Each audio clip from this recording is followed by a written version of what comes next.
Well, folks, breaking news. In the last 24 hours, America is living through a moment that feels like two worlds are colliding. On the one side, you got Americans waking up, walking away from Las Vegas in disgust. The city that used to be the people's playground has turned into a complete ripoff machine. Hidden resort fees, surprise charges, corporate greed. It is all piling up until families say enough. Enough. We are freaking done. Tourism is collapsing, and Vegas elites, they don't even see it coming. But while Americans are being gouged and betrayed at home, something explosive just happened at our southern border. A cartel army tried to storm into the United States, organized, armed, and very confident. Their invasion force thought that they could just test America's strength. But in less than 90 seconds, Trump's Marines erased them from the map. So here's the situation. Americans are abandoning the greed and betrayal at home while demanding strength and decisive action abroad. The fight, this is on two fronts. It's against the elites who bleed us dry, and it's against the cartels who threaten our very sovereignty. So stick with me, guys, because this isn't just a Vegas story, and it's not just a border story. This is the truth about how America is being pushed to the breaking point and how Trump's America is fighting back harder than ever. Hit the like button, subscribe. Appreciate your support, guys. So yeah, this is a double crisis. You got families saying enough and abandoning Las Vegas in droves. Why? Because the so-called entertainment capital of the United States has become the ripoff capital. I mean, comment down below. When's the last time you went to Las Vegas? I mean, like, would you spend any more money there with all of their ripoffs that it's basically a shakedown. Hidden resort fees, surprise charges, greedy casinos sucking every last dime. You can't even win any money there anymore. And it's like, you know, these resort fees, they try to like sneak them in there. And some of these resort fees are like $75 a day. That's on top of your room rate. Who wants to pay that? Like, let me know. Maybe I'm being cheap. Is that expensive or is that cheap? Vegas is no longer the people's playground at this point. Clearly, it is a corporate scam that's collapsing under its own arrogance. And so at the very same time, on the southern border, a cartel army tried to storm into our country. But this time they didn't get very far. Under President Trump's orders, U.S. Marines intercepted them and erased the invasion force in under 90 seconds. That is decisive leadership, folks. That is strength. So the question every American should be asking is this: are we being bled dry by greed at home while our enemies are testing us abroad? And who's really standing up for the people? So let's go and break this down. I don't know if you realize this, but tourism is plummeting.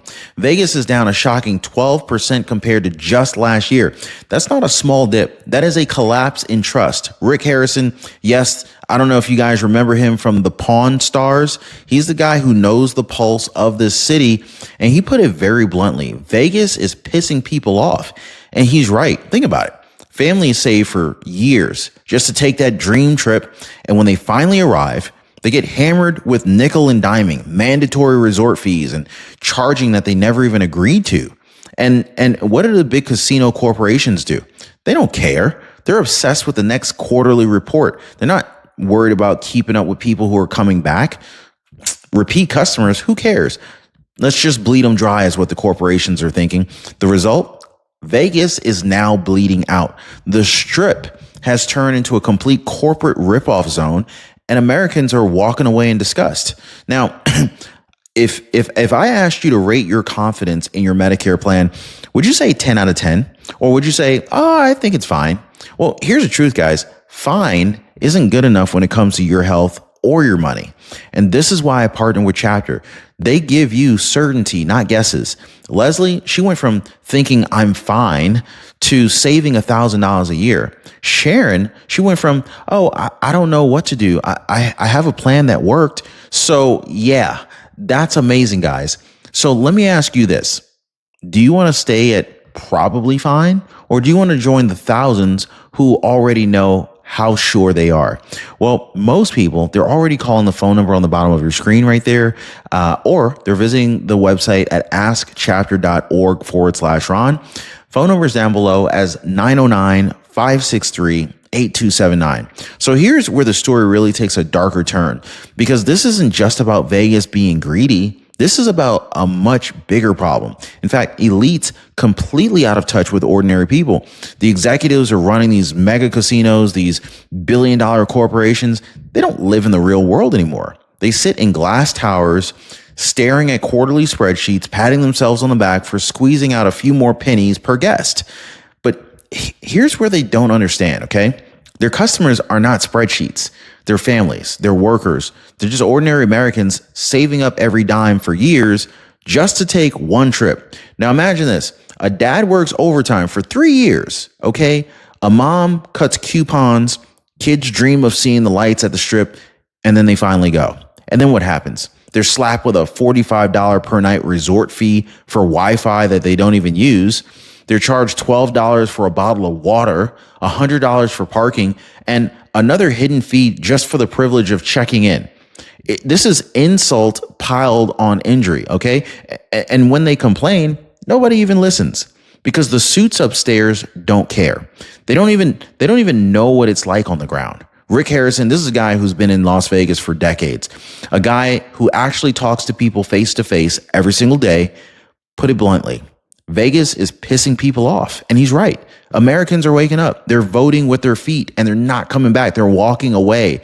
They're leaving Vegas in droves. And here's the kicker. Foreign tourists are leaving too. Visitors from Japan, India, Europe, people who used to see Vegas as like this ultimate destination, they're now saying, no thanks. The so-called global shine of Vegas is cracking. And that collapse, it's not just a tourism story. It's a symbol of a larger rebellion happening across this country. Americans are absolutely done being treated like they don't matter. They're done with being bled dry by elites who smile in their face and rob them behind the scenes. So if Vegas ripoffs were not bad enough, Americans are being squeezed from another direction, the economy itself. And the proof is in something that you might not expect. The price of gold. Now, right now, gold is sitting at an eye-watering $3,629 an ounce. Now, that's over $100 a gram at retail. And you know what that means? People aren't running to buy gold as some flashy investment. They're running into pawn shops desperately trying to sell whatever scraps they can find. Old jewelry, family heirlooms, broken chains, anything to scrape together a few dollars to keep up with the bills. Now, Rick Harrison, again, a man with his finger on the pulse of regular Americans, says people are walking into his shop in shock, sticker shock. They can't believe what they're seeing. And so here's the irony, folks. While pawn shops are booming, it's not because Americans are prospering. It's because Americans are hurting. People are liquidating their gold, not to upgrade their lives, but to survive their lives. Now think about that for a second, okay? On the one end, you got Vegas corporations gouging families over every dollar that they have. But on the other end, you got inflation and runaway prices forcing those same families to sell their valuables just to get by. It's a vice grip. It's a squeeze. This is a setup where ordinary Americans are being drained at home, drained by the economy, and told to just take it quietly. That's not an accident. That's not bad luck. That is the system working exactly the way the elites want it. And Americans are finally waking up. Now, while Vegas is busy ripping off hardworking Americans, let's talk about what's happening down south, because that's where the danger turns deadly. The cartels, they're not just running drugs in the shadows anymore. In fact, they're running a full-scale operation that looks more like a military campaign than a criminal enterprise. And the proof is everywhere. I mean, look at this. You got an MS-13 gang member slipping through, evades capture, and then what happens? Within hours, he's reconnected with smugglers on Facebook. Think about that for a second, okay? Not days, not weeks, but hours. He didn't stumble around lost in the desert. He got plugged right back into a cartel pipeline as if he was like a delivery order being tracked. That's how smooth, that's how organized, that's how sophisticated this network has become. And it doesn't even stop there. The cartels are using drones to scout out border patrol. They're issuing color-coded wristbands to migrants as proof of payment, kind of like a twisted ticket system to America. They've got guides, they got smugglers, they've got drivers, handlers, all operating with military precision. This isn't some ragtag bunch. This is a cartel army organized, funded, armed, and emboldened because for years, weak leadership let them think that America was just too scared to fight back. That was before Trump, though, because when this cartel invasion force tried to test our southern border, Trump didn't hesitate. He didn't call a committee meeting. He didn't issue a weak statement. He gave the order, and in less than 90 seconds, U.S. Marines unleashed hell. 90 seconds. That's all it took to turn a so-called invasion force into nothing but smoke and wreckage. Now, picture that for a moment, okay? Marines rolling up out of nowhere with precision, eyes locked, weapons hot. And in under 2 minutes, the cartel's big show of force was erased from the map. That's not just a victory. That is a message. This is a message to every cartel boss sitting smugly across the border, hiding behind corrupt politicians. If you bring your army north, it will not end well. And did the Mexican government lose its mind? Yeah. So their president called it an outrage. Okay. Screamed about sovereignty, warned America to stay out. But here's the truth. Millions of ordinary Mexican citizens are quietly cheering. Why? Because they're tired of living under cartel terror too. I mean, they know that their government has been compromised. They know their leaders are in bed with the criminals. And deep down, they know the only time the cartels actually pay a price is when America flexes its muscle. And so this is the contrast that's staring us in the face today. At home, Americans are abandoned. They're left to fend for themselves against Vegas greed and corporate betrayal. But at the border, for the first time in years, Americans are defended with strength, with clarity, with a commander in chief who's not afraid to pull the trigger. This is why this moment matters, because it really shows both sides of the coin. You've got the pain of betrayal at home and the precision of power against action abroad. So here's the ugly truth that nobody wants to say out loud. The reason that these cartels operate so boldly, it's not because they're ruthless. It's because they got friends in high places. Mexican senators risking their own lives. They've come forward to admit, look, the cartels have infested every single level of government. The police infiltrated, the military bought off, even the presidency tied to cartel money. Now, one senator exposed how the ruling MOA party was literally funded by cartel cash. That's why President Sheinbaum screams traitor at anyone who dares welcome U.S. help. She's not defending Mexico. She's defending her benefactors. So let's go ahead and ask the obvious question, okay? If Mexico won't fight the cartels, should America do it alone? Because right now it's pretty clear their leaders are protecting corruption. Meanwhile, ordinary people are living in fear. And that doesn't that sound a little bit too familiar? It's the same battle that we're seeing in Las Vegas. Leaders are selling out the people for money, for greed, for power. And so while that betrayal continues to fester, the cartels are raking in billions of dollars off of migration. This isn't charity work. This is a business model. Migrants are forced to pay $5,000 wristband fees just to cross double, sometimes, triple what it used to be. And if they can't pay up front, well, the cartels own them. They get shoved into forced labor, trafficking rings, or criminal enterprises inside the United States. But here's the part that should really piss you off. Some Americans are even in on it. Paid thousands of dollars to pick up people hiding in the bush, hiding in the brush, pretending that they don't know the cash is cartel blood money. Come on, let's be honest. That makes them accomplices to a criminal empire. And this isn't about helping families find a better life.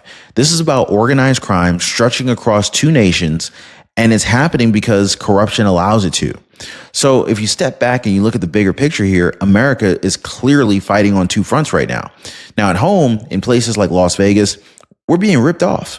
Families who should be enjoying life, they're getting shaken down by greedy elites, hidden resort fees, surprise charges, corporate bosses who see people as, dollar signs, not as guests, but as ATM machines that they can just drain dry. This is clearly betrayal. That's humiliation. This is why Americans are abandoning Vegas, because they refuse to be treated like second-class citizens in their own country.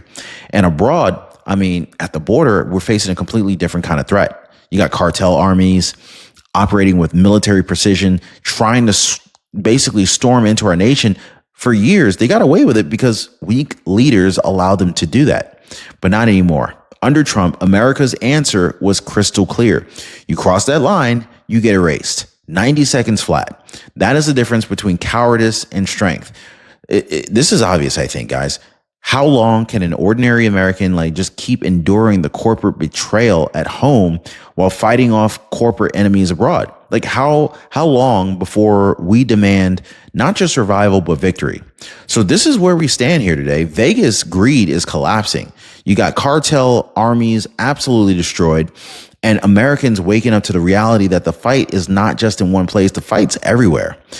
I don't think that this contrast could be any sharper. Vegas collapse equals elites robbing the people. Border victory equals Trump defending the people. That's the America that we're living in. This is a nation that's being robbed on one side and defended on the other. So I'm going to go ahead and put it to you like this, all right? Are you done with Vegas-style ripoffs and corporate betrayal? And do you stand with President Trump's crackdown on the cartel armies threatening our sovereignty? Like, subscribe, share this video, and don't go anywhere because YouTube believes that you're really going to enjoy the next video that just popped up on your screen. Click that video now, and I'll see you over there.